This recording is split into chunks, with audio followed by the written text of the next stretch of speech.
no बोला रे मैं मर गया के मारे हिंद के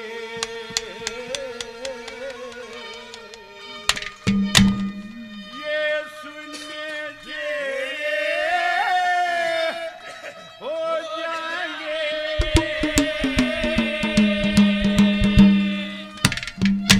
ये महल कैसे वीर भगत सिंह और बतेरे हो जाएंगे मैं मर गया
कलम ही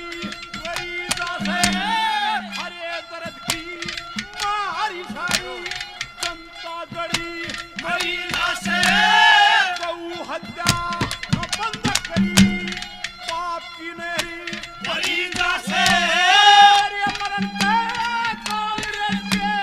राज की नींव गई अरे मरण पे कांग्रेस की नींव गई दासे जो भगत सिंह माया भाषी रे भगत सिंह